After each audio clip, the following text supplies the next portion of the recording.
Over the last few years, I have run my fair share of marathons. They still scare me, but I know how to train for them and they've become a known entity to me. An ultramarathon, however, terrifies me.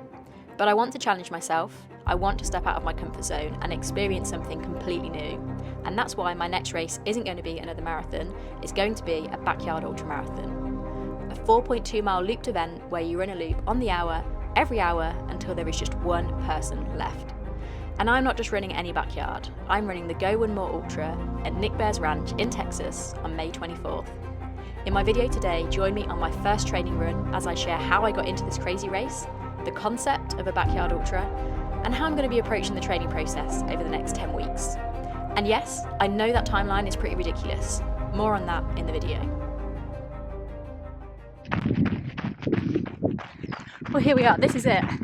I'm going to call this my first training run for my backyard ultramarathon, which, I mean, that feels pretty wild coming out of my mouth, but we move. So, just quickly, I wanted to explain how I got in, and it was a ballot, and I'm getting a little bit of a reputation for getting a little bit lucky with ballots, so probably got a few haters out there, but it's the nature of a lottery.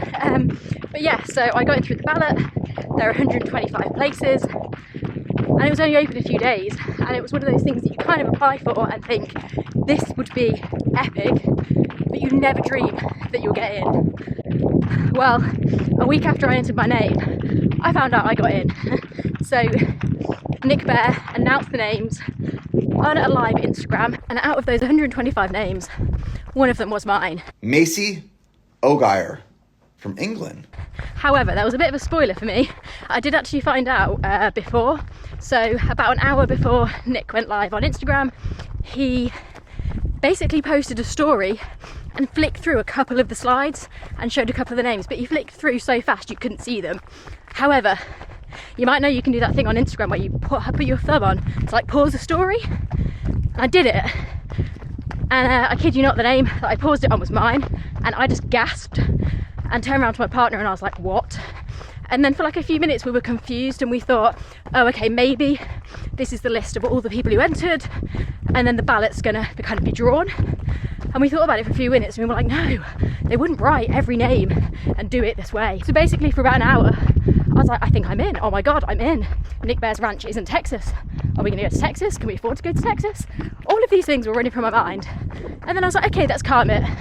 I don't definitely know if I'm in yet. So we then waited an hour and my name was called, which was just the coolest thing ever.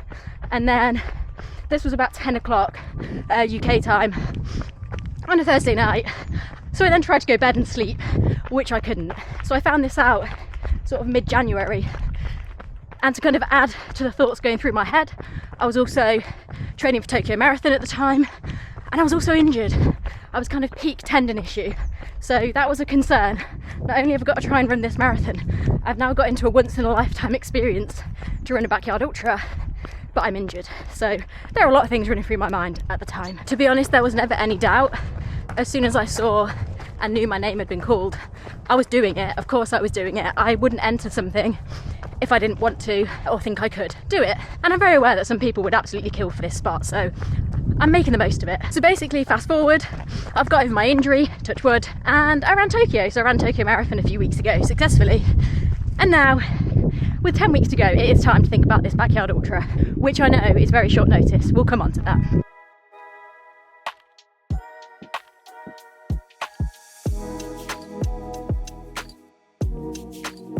Just up for a little walk because it's a very windy day and I'm mindful that this audio may well be terrible, so I'm going to just walk for a few minutes to share a few more details. So what is a backyard ultra? Well, it was described in the clip just before and there's not a lot more to say, to be honest. It's a 4.167 mile loop.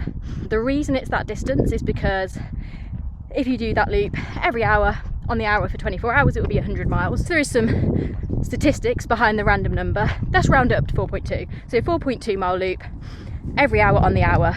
And essentially, it is a last man standing event. So one person wins and everyone else will slowly drop out and they will DNF. So I'm pretty sure I'm not going to get any kind of medal or anything, but we're not in it for that. I'm in it to test myself and see how I can do.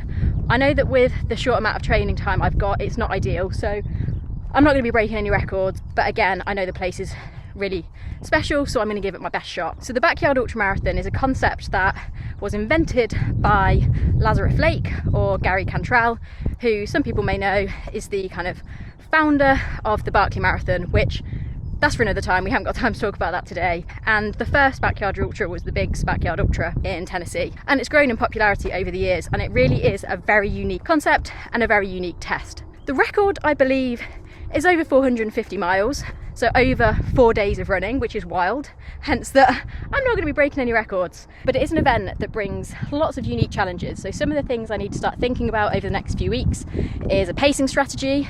So there's quite a bit of information online, people have different views and opinions around this, but because you're running that loop every hour on the hour, you need to think about running/walking it quick enough to get round.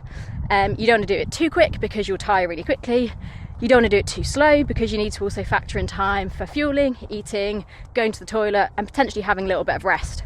So there's various theories that suggest the optimal time. I did a little bit of reading that suggests you want to allow yourself between 14 to 18 minutes of recovery between each. For me, that feels like I'm going to have to be running quicker than I would expect. But these are things I'm going to be trying to learn and practice over the next few weeks. Saying weeks is terrifying because I know that people do train and practice, you know, for these kind of events for years. So yeah, before people come at me in the comments, I know that this is quite crazy, but I am going to be sensible. But yeah, help and advice will be appreciated. So the other thing that runners might have to consider and think about is running through the night, running through the dark. To be confirmed if I make it that far. I'd like to.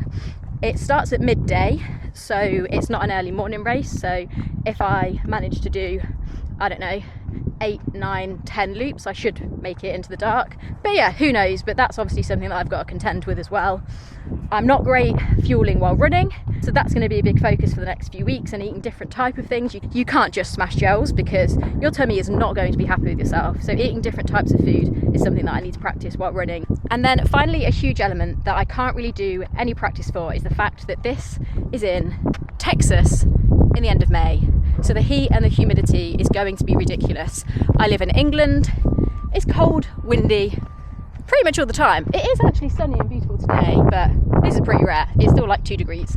So I can't practice for that. I think it's something I'm gonna have to be mindful of. There's obviously the hydration element, electrolytes and whatnot, so I need to do a bit more research into that. But yeah, it's gonna make it tough. I'm very aware of that. Okay, so finally, what is my strategy? Well, with just 10 weeks until the race day, I'm not going to be able to do a full proper training plan like I should. I have just come off the back of a marathon training, which is good because I've got the miles in my legs. Obviously I was injured during that marathon plan, so again, not ideal, but we've got to play the cards we've been dealt. But my aim over the next 10 weeks is to continue to build up that mileage post-marathon, get in some long runs, but also do a few events, if possible, that kind of mimic that kind of structure. And yeah, to be honest, as naive as it is, I'm just really going to focus on time on feet and yeah, getting out for some very long runs, getting used to running tired. I've already said the fueling, all of those sort of technical elements as well. Yeah, time on feet is going to be my main focus. But yeah, I guess wish me luck, and please share words of wisdom, and also please don't be too harsh on me. This is going to be hard enough without negativity. So yeah, if you're interested in seeing how I get on, then I'm going to be capturing as much as I can over the next 10 weeks. So yeah, please do subscribe, and yeah, wish me luck. I will update you soon.